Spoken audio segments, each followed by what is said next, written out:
Hello, I am Eddie O'Sullivan, and this is This Week in the Italian Campaign. In This Week in the Italian Campaign, brought to you by the Freedom for Italy Second World War History Initiative, the Fifth Army attack on Monte Sammucro and San Pietro Infine in December 1943, with my special guest, Frank de Planta. But first, a roundup of events in the Italian Campaign 80 years ago this week. On the 10th of December, the Mediterranean Allied Air Force was created, replacing the Mediterranean Air Command. Air Chief Marshal Sir Arthur Tedder was retained as Air Commander-in-Chief. In January 1944, Lieutenant General Ira Eaker took over command after General Eisenhower chose Tedder to be Deputy Supreme Allied Commander to plan air operations for the Normandy landings. On the 11th of December, UK Prime Minister Winston Churchill, who was in Tunis and planning to visit Italy, fell ill. He was diagnosed with pneumonia and on the 14th of December had a minor heart attack. Churchill stayed in Carthage until the 27th of December, when he flew to Marrakesh for convalescence. He eventually returned to the UK on the 7th of February 1944. On the Adriatic front, the Eighth Army continued pressing forward following the destruction of the Bernhardt Line east of the Apennines. This involved 4 divisions along a 25-kilometre front. On the 5th of December, the 1st Canadian Division replaced the British 78th Division on the right of the line. It immediately pushed across the River Moro towards Ortona and Pescara. On the left of the Canadians, the 8th Indian Division advanced on the 9th of December from its bridgehead north of the Moro. It captured Caldari on the lateral road from Ortona to Orsogna. The division then advanced to Villa Grande, the hinge for the German defences in the coastal zone. The 5th British Infantry Division came into the line between the Indian Division and the 2nd New Zealand Division. This allowed the Indian Division to concentrate 3 brigades on Villa Grande. They were supported by a squadron of 50 Royal Tank Regiment. The Indian Division assault on Villa Grande began in freezing weather at 5:30 in the morning of the 19th of December. The 1st Battalion of the 5th Essex Regiment's attack was repulsed. A fresh attack 24 hours later led to house-to-house fighting with German paratroopers. That morning, the 3rd Battalion of the 15th Punjabis, also with tank support, took an objective 800 metres to the south and held out against counterattacks all day long. The battle for Villa Grande went on until the 26th of December, when German troops finally withdrew from the ruined village. At the western end of the Adriatic front, the New Zealanders launched a fresh attack on Orsogna at 1 o'clock in the morning of the 15th of December. It involved 3 battalions of 5 Brigade attacking the village with tanks from the east. By the afternoon, the New Zealanders had a shallow salient, but lost more than 20 tanks to anti-tank fire and mechanical failure. Nevertheless, the opposition had suffered more, and hopes were high that Orsogna could be taken next day, and the road to Guardiagrele opened. The 28th Battalion New Zealand Infantry Regiment, known as the Maoris, was due to renew the attack at 7 o'clock in the morning of the 16th. But the Germans launched a counter-attack at 3:15, involving the 6th Parachute Regiment, which relieved the exhausted 9th Panzer Grenadier Regiment. They were supported by 5 flame-throwing tanks, 4 Mark IV Panzers, and 3 assault guns. The counterattack was contained, but the New Zealanders failed to reach their objectives. The second attempt to capture Orsogna was frustrated, though the New Zealanders had captured about a kilometre of the lateral road to Ortona by the morning of the 17th of December. On the 18th of December, the operation was shut down. Orsogna was subject to Allied bombing and shellfire and reduced to rubble. It would be held by the Germans until the new year.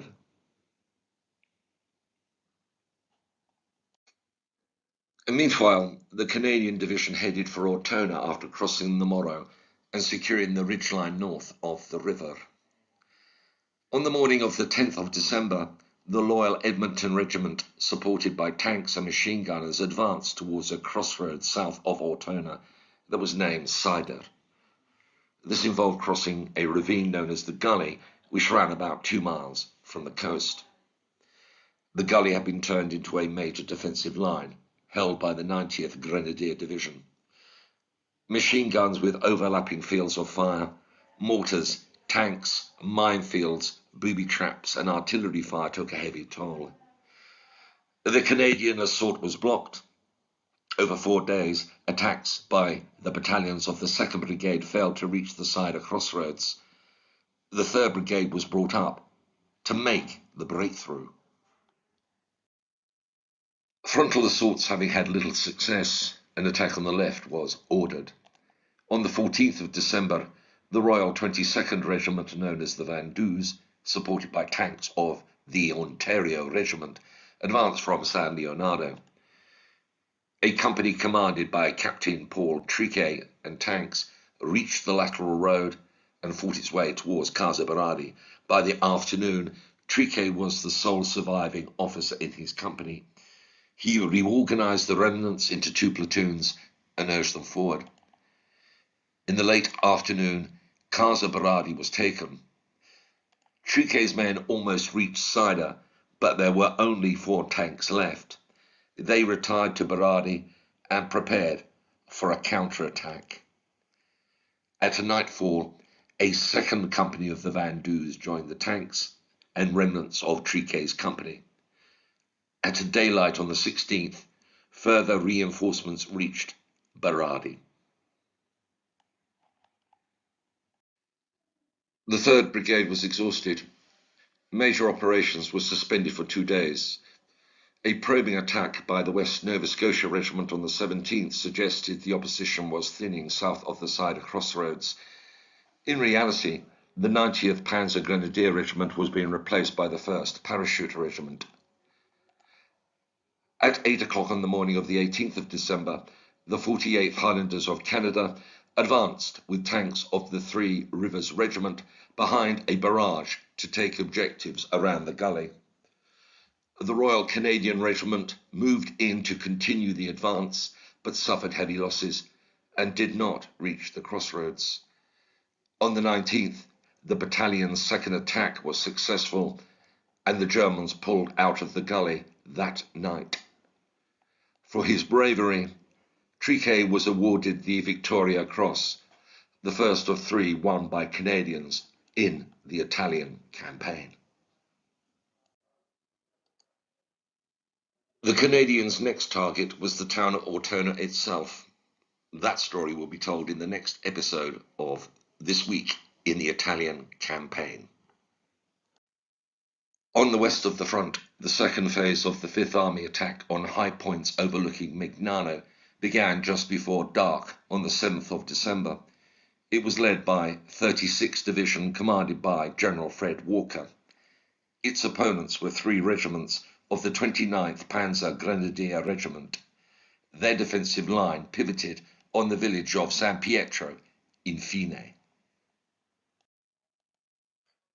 The 1st Battalion of the 143rd Infantry moved out of Chapagna and started to scale Monte Sammucro.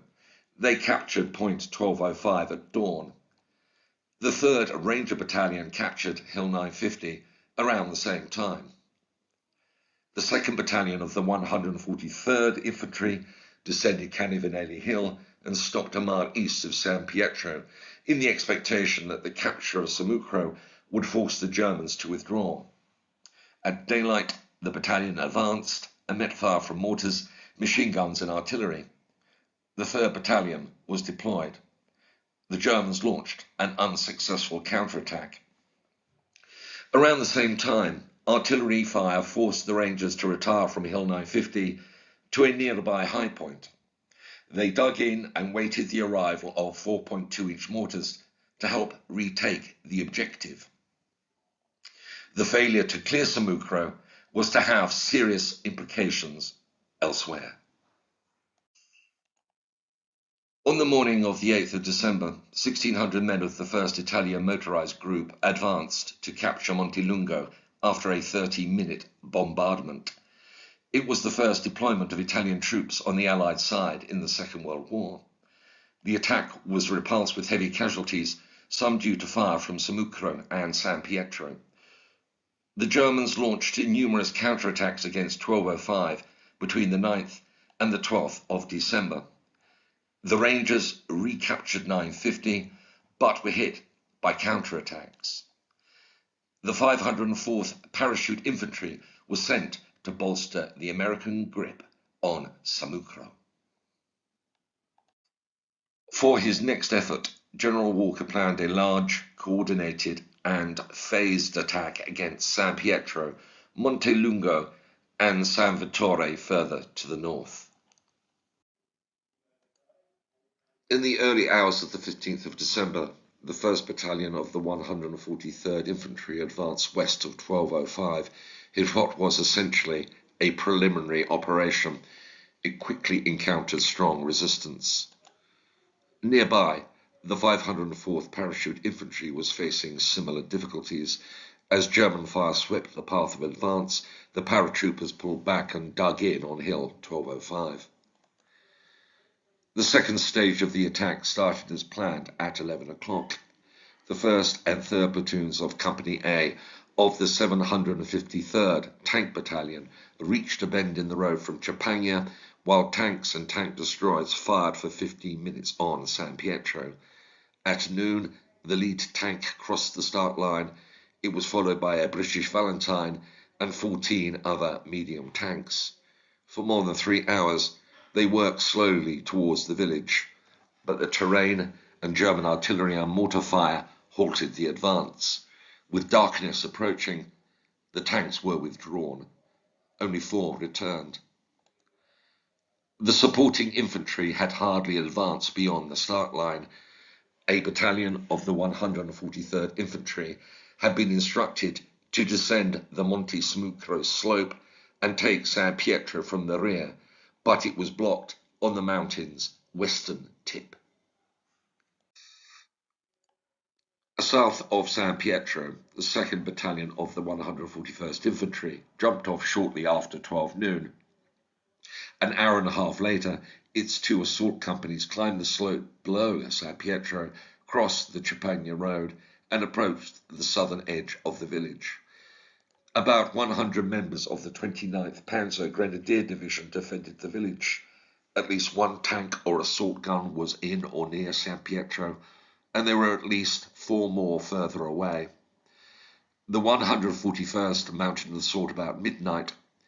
A few men stormed into the village.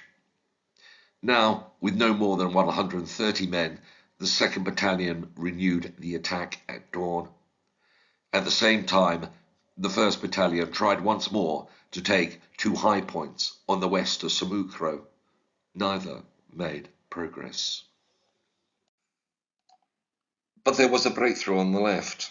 During the night of the 15th of December, the 2nd Battalion of the 142nd Infantry and the 3rd Battalion of the 143rd Infantry moved across Highway 6 and climbed Lungo's western slope.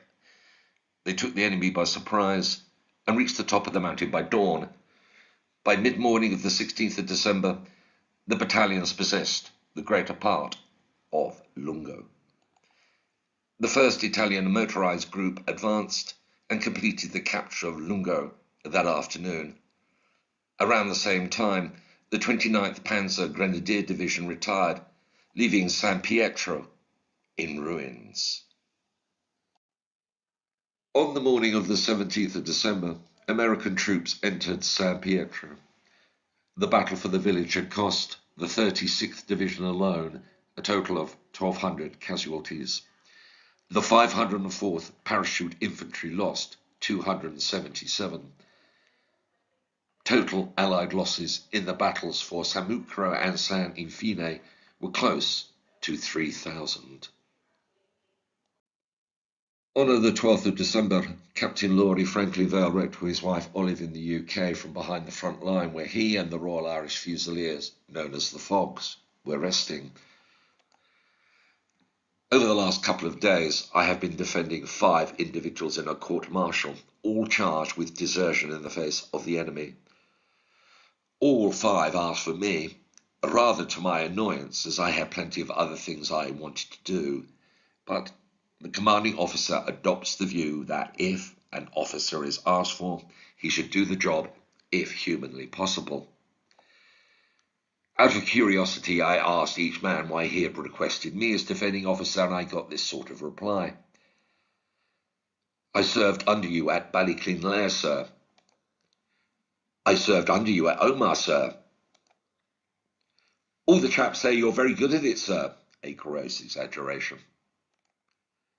The chaps say you give us a fair deal, sir. All the cases are conducted at the 8th Army Court-Martial Centre, so I had 2 days in quite a fair-sized town, and as Dickie Richards and Pixie Brown were there on leave, we had quite a decent time.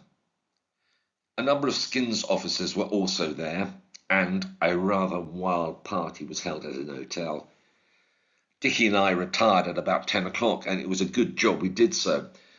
The party became extremely wild, and a portion of the place was smashed up. The Brigadier was absolutely furious.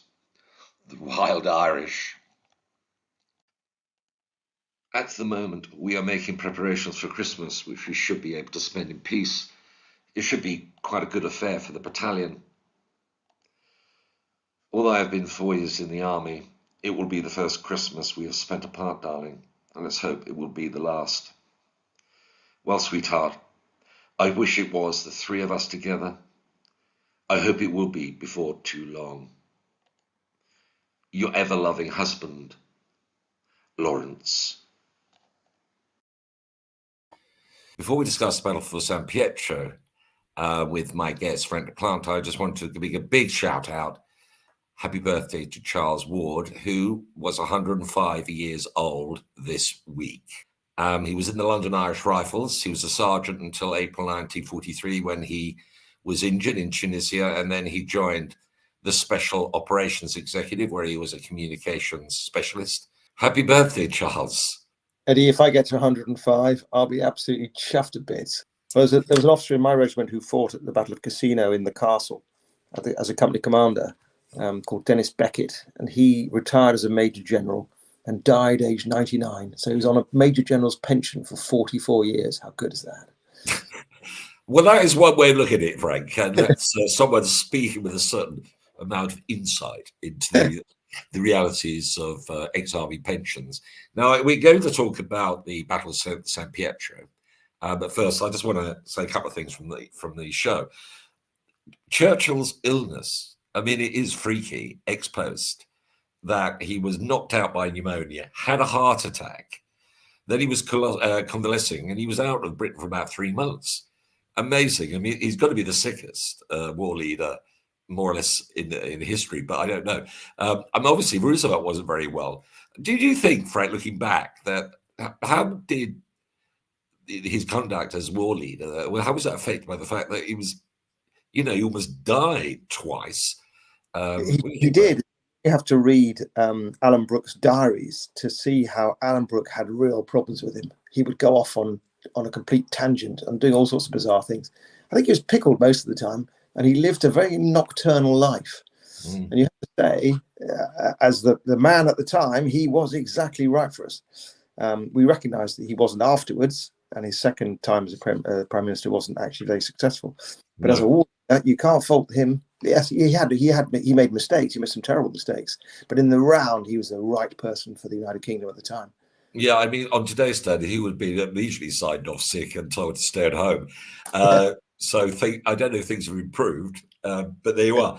The Battle of Villa Grande, I'm not sure how much you know about that, Frank, because as I mentioned, I dealt with it briefly.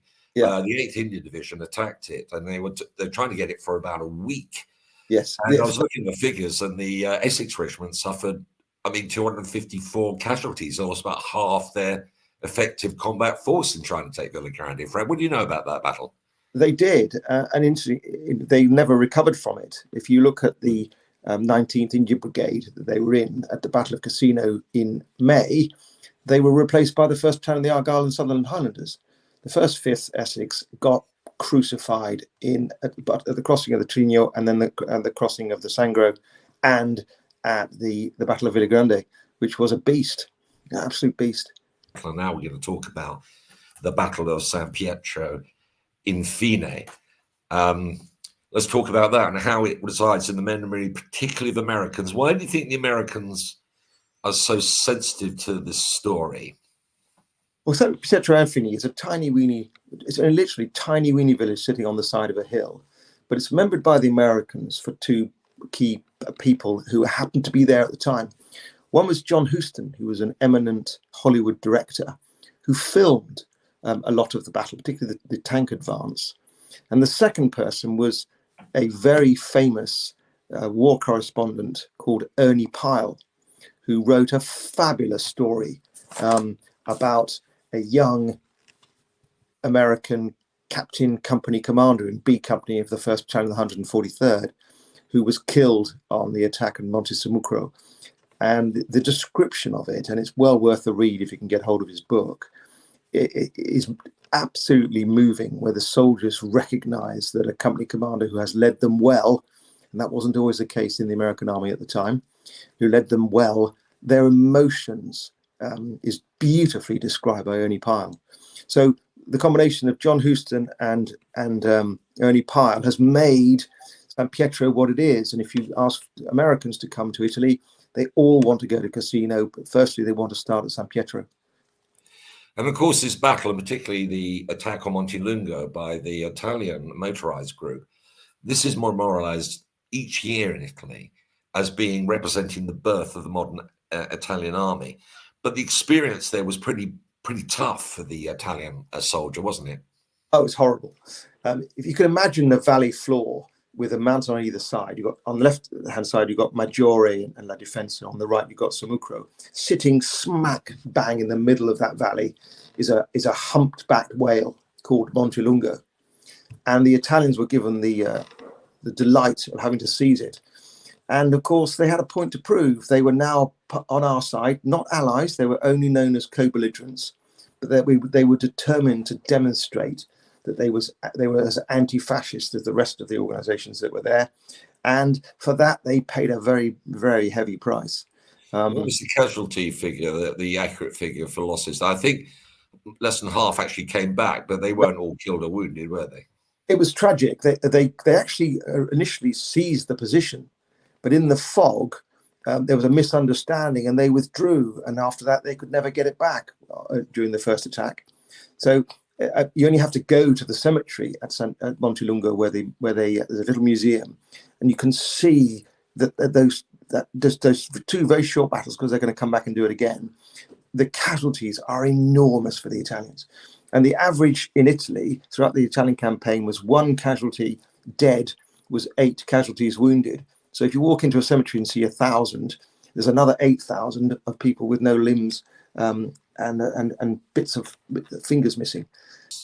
The reason why it's so hard is in military terms, it's called what's called the break-in battle. And this is to reach another objective. And the break-in was to get through the Mignano Gap, because the Mignano Gap holds Route 6, which goes to Rome. And it's the only tarmac road to Rome in the center of Italy.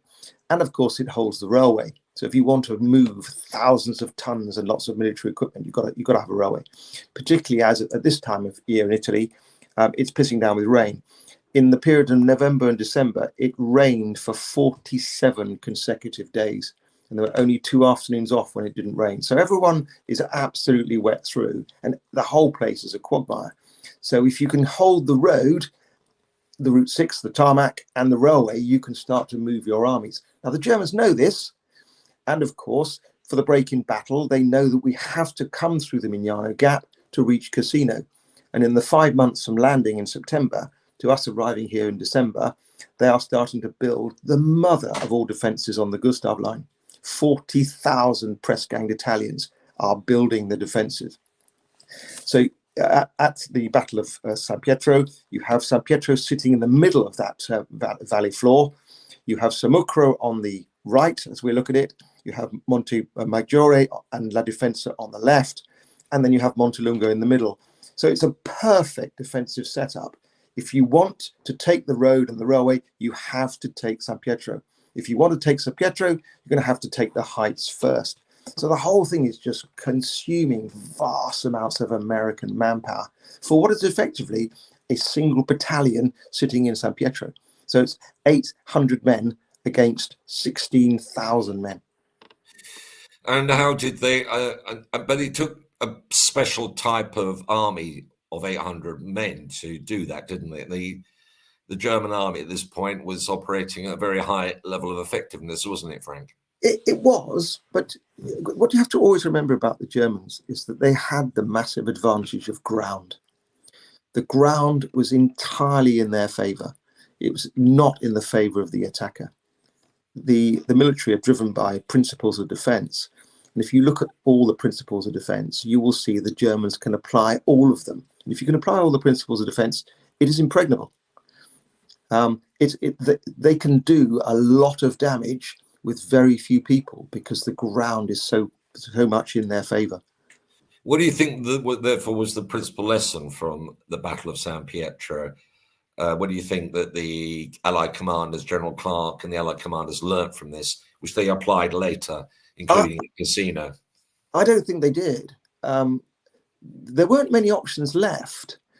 You couldn't go round the problem because all the shipping that was used for the landings at Salerno and the landings in Sicily is now heading back to the shipyards of Norfolk, Virginia, and to the Clyde to be repaired and rebuilt, ready for Normandy. So there isn't an option to go round. So you're stuck with, it's going to have to be a head-on. And in the end, as John Ellis describes, this is only going to be won by sheer brute force. And this was an example of us trying to use brute force to crack this nut. Now, you've been to the area. How many times have you been there and toured it and walked the ground, Frank?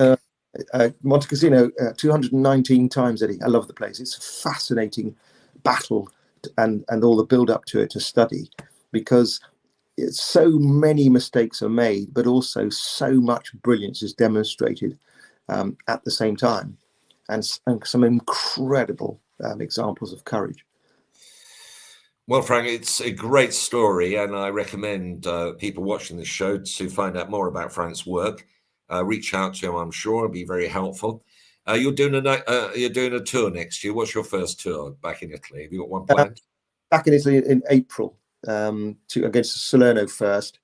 I've got a recce going out in January to go over the other side to look exactly all the stuff you were talking about earlier, Villa Grande, the crossing of the Moro, the crossing of the Sangro. And then May is the big one, of course, because it's the 80th anniversary of the Battle of Monte Cassino. So out there for most of May, guiding people to see what their forebears did. It's a fascinating battle. So if you anybody who wishes to join Frank, you can reach out to him. What's your best contact point? Yeah, best contact is through my website, which is casinobattlefields.co.uk. Casino Great. Battlefields. So yeah, Casino Battlefields. Thank you, Frank. Another really wonderful discussion. Can I, on behalf of everybody here and my family, wish you and your family the very happiest of Christmases. Thank you, Eddie. I'll see you again in due course. Super. Bye-bye. Bye-bye. Well, that was Frank de Plata, and anybody who wishes to reach out to him, please make use of the details that he's provided. And he's going to be a tremendous companion for anybody who wants to walk the ground, and he's ready to go. I could draw your attention. I'm going to show you something. It's running at the bottom here. The Liberation of Rome conference has been organized in Anzio on the 31st of May to the 1st of June next year. And it's a conference that is going to be free to attend. And we're going to be covering all the main features of the campaign to liberate Rome, briefly covering what we just heard today, the Battle of San Pietro, Infine, as well as for Canino, Garigliano, obviously Anzio and Cassino. So You can find out more about it if you send me an email. But that's it for this week. We're going to be back next week telling the story of another incredible epic story of sheer endurance and resilience, loss and suffering, which is the Battle of Ortona. And this is obviously a battle that is remembered very vividly by the people of Canada, because this was conducted by the 1st Canadian Division. So that'll be next week. But for this week, and from everybody here at This Week in the Italian campaign, I'd like to say goodbye, good luck, and may God bless you all.